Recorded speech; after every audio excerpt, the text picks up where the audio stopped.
ধন্যবাদ। আমরা যখন খবর পাই যে আমাদের চান্দনা চৌরাস্তায় সাংবাদিক তুহিনকে দুর্বৃত্তরা কুপিয়ে হত্যা করেছে, সঙ্গে সঙ্গে আমরা এবং ঊর্ধ্বতন স্যাররা ওখানে আমরা যাই। আমরা ওখানে গিয়ে তুহিনকে মৃত দেখতে পাই। তো পরবর্তীতে আমরা আমাদের তদন্তের প্রয়োজনে আশেপাশের সিসিটিভির ফুটেজ কালেক্ট করি। তো আসলে আমরা ওই সিসিটিভির ফুটেজে কালেক্ট করে আমরা যে জিনিসটি জানতে পারি সেটি হচ্ছে, সিসিটিভির ফুটেজ আমাদেরকে যেই তথ্যগুলো দিয়েছে সেক্ষেত্রে একটি নারী একজন পুরুষের সাথে কোনো একটা বাকবিতণ্ডায় জড়িয়ে যায় রাস্তায়। সেই সময়ে ওই একটি পুরুষ ওই নারীকে আঘাত করে।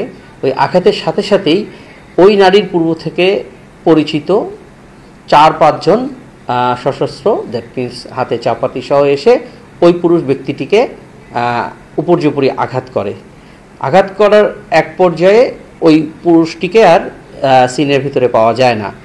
পরবর্তীতে আমরা খোঁজ নিয়ে জানতে পারি এই পুরুষটি আমাদের জয়দেবপুর সদর হাসপাতালে আছে। তার নাম বাদশা মিয়া। তার সাথে আমাদের পুলিশের কথা হয় এবং আমরা তার মাধ্যমে এবং স্থানীয় মাধ্যমেও জানতে পারি যে ওই যে এই নারীকে ওই বাদশা মিয়া আহত করেছে এবং আহত করার কারণে ফলশ্রুতিতে যে 4-5 জন ছেলে এসে উপর্যুপরি বাদশা মিয়াকে খুব কোপালে, এই দৃশ্যটি ওই চৌরাস্তায় অবস্থিত সাংবাদিক তুহিন তার মোবাইলে ধারণ করে।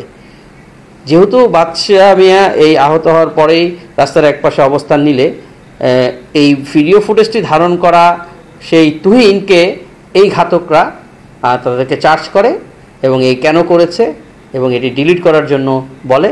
এবং এরই এক পর্যায়ে যখন তুহিন ডিলিট করতে চায় না কিংবা ভিডিওর বিষয়টা অস্বীকার করতে চায়, তখনই তারা ওই অবস্থাতেই ক্ষিপ্ত হয়ে তাকে উপর্যুপরি আঘাত করে মেরে ফেলে।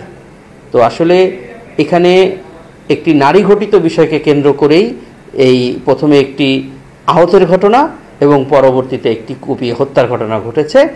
এর বাইরে আমাদের তদন্তে অন্য কিছু উঠে আসেনি। তবে এখানে রাজনৈতিক কোনো ইস্যু আছে কিনা যদি এটা ক্লিয়ার করতে। আমি আবারও বলেছি যে সিসিটিভির ফুটেজটি আছে, সেই সিসিটিভির ফুটেজটি ভালোভাবে পর্যবেক্ষণ করে আমরা প্রাথমিক যে তথ্যটি পেয়েছি যে একটি নারী ঘটিত বিষয়ের দ্বন্দ্বকে কেন্দ্র করে কিছু উচ্ছৃঙ্খল দুর্বৃত্ত যুবক প্রথমে বাদশা মিয়াকে উপর্যুপরি কুপিয়ে আহত করে। এই সিসিটিভির ফুটেজটি যখন সাংবাদিক তুহিন ধারণ করে, এই ধারণ কেন করেছে, কেন ডিলিট করছে না, এরকম এক বিতণ্ডার পর্যায়ে এসে তুহিনকে উপর্যুপরি আঘাত করে মেরে ফেলা হয়। এটিই ছিল এই সিসিটিভির ফুটেজ এবং আমাদের গোপন এবং গোয়েন্দা তথ্য প্রাপ্ত তথ্য। আমরা আমাদের সিসিটিভির ফুটেজে আমরা ঘাতকদেরকে আইডেন্টিফাই করতে পেরেছি। তদন্তের প্রয়োজনে আমি নামগুলো ডিসক্লোজ করতে পারছি না। আমরা আশা করি অচিরেই এদেরকে আমরা গ্রেফতার করতে পারবো, তবে প্রকৃত সত্যটি আপনাদের কাছে উপস্থাপিত হবে।